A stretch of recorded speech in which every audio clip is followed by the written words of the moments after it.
So I want to talk today about how to put your success on autopilot.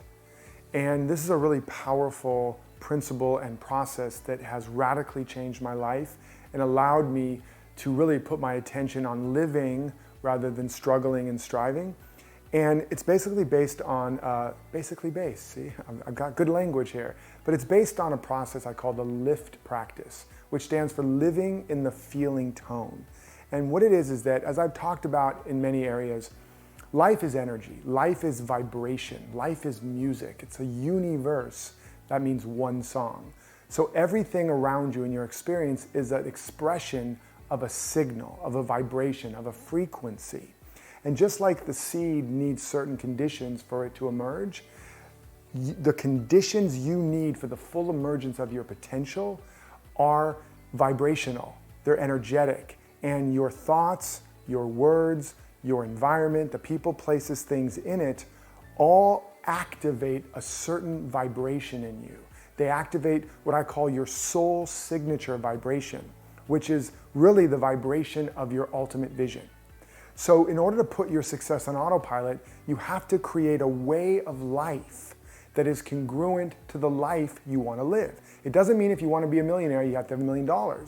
But it does mean you have to begin to develop a way of life that is vibrationally aligned with that. And for example, what you want to do is get in touch with the vision that you want to live. Let's say you do want to have millions of dollars in a mansion on a hill, or be a powerful thought leader, best-selling author, creator, healer, whatever. And you visualize that. You use that very popular practice of visualization, but not to make something happen, but to begin to activate the vibration that makes it welcome. And as you're doing that, you begin to identify, as I'm living in this reality, what are the feelings that I have? The qualities of feeling like joy, peace, happiness, love, power, okay? And I invite you to play along right now. Don't just listen, or listen and then listen again and really do this. And you write those qualities down. And then let's say we'll take joy. Now you want to create a condition that activates joy in you. It's not that the condition is causing it, it's that it has a certain frequency that activates that note in your song. And so you want to look at the categories of people, places, objects, and activities. These are things that are already in your life. This is already what makes up your outer environment: people, places, objects, and activities.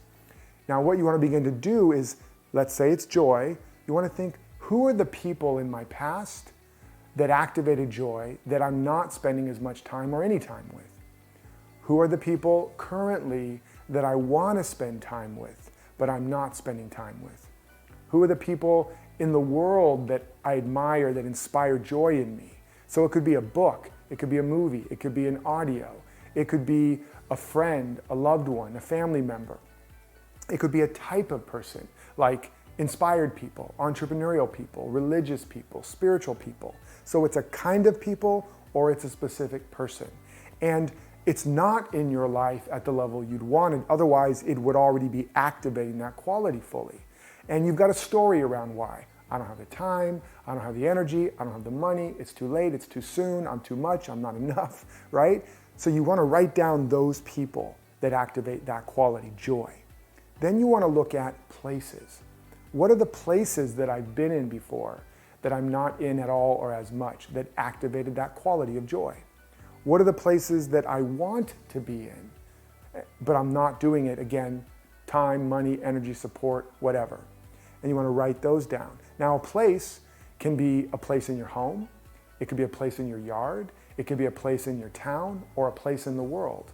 But it's a place that activates that quality. It could be in nature, it could be in a church, a synagogue, a temple, a music hall, a movie theater, but it's a place, right? Like for me, every time I go to a movie theater and I sit there and the lights go down, I take this breath and I feel this joy, like I did when I was a kid watching Star Wars or whatever, right? So it's a place, write those down. Then you want to look at activities. What are the activities that you've done, but you don't do as much of, but you'd like to? Or you want to start doing, but you haven't started yet? It could be dancing, singing, writing, creating, sports, meditating, whatever, hiking. It's an activity, right?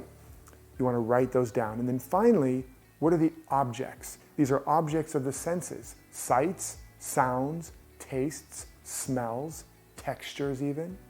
You know how some people, like that particular blanket, that just the feeling of it makes you feel so loved or at peace. Or maybe it's the sound of the wind chimes and you just feel peaceful. Or it's the smell of fresh baked bread or freshly cut grass and you feel happy. There's a reason for that, because you're wired in a certain and specific way for certain conditions to activate you. Just like every seed in nature needs certain conditions to cultivate that right environment for it to grow. You starting to get this? You're just like nature. And so people, places, activities, and objects. And then you want to begin to create your lift plan, living in the feeling tone, living in the vibration of your highest vision. And you want to begin to actually make a plan for it, because having all these great ideas, I know I want to be with that person, place, object, activity, but it's not a plan, it's just a vision. A vision without a plan is a fantasy. And a plan that's not actually on your calendar is wishful thinking. It's not going to get done. Everything else will. So you want to actually make a plan to call that person, to set up that date, to make it a regular occurrence. You want to start surrounding yourself and creating a way of life where you are surrounded by the people, places, objects, and activities that activate you fully. And in this case, we're breaking down the qualities of your vision, right? Now, this doesn't mean you necessarily have to do all these things separate. There's a way to stack them. So maybe being with Bob or Sue activates joy. Maybe being out in nature activates peace. Maybe talking about spiritual or creative things, which is another kind of activity, activates that quality. So you go hiking with Bob or Sue and have those great conversations. You've just created a dynamic condition that makes you come alive. Now, those times when you have felt the most alive, I invite you to look at them and examine them, and you'll notice that more than one and probably 2, 3, or all 4 of those conditions were met. You had the people or a person, you had the place, you had the objects, and you had the activity, and you lit up. That's called a super condition. It's something we were born with. Little Johnny naturally gravitates towards the people, places, objects, and activities that activate him and make him come alive, like a seed naturally gravitates to the environment. But then little Johnny didn't want to be held by Aunt Sue, who smelled like fruitcake, and Mom said, "You're so mean, stop being so stubborn, little Johnny, let her hold you." And little Johnny didn't want to go out and play, he wanted to read all day. And Mommy or Daddy said, "Stop reading all day, go out and play, Johnny." Or like to be in the dirt. Mom said, "It's terrible, come in and read more." And little bit by little bit, we got conditioned out of our natural instinct to create the super conditions that allow the seed of our potential to thrive. So now we're taking that back. That power, as you master it, will allow you to create an environment that will allow you to thrive just like your roses do if you create the right environment for them. Now, one little additional piece here. Not only do you want to begin to look at putting the people, places, activities, and objects that are aligned with the qualities of your vision, but you also want to begin to look at removing the people, places, activities, and objects that activate exactly the opposite. Because a lot of our lives have been created by default. They're created for safety, security, comfort, convenience.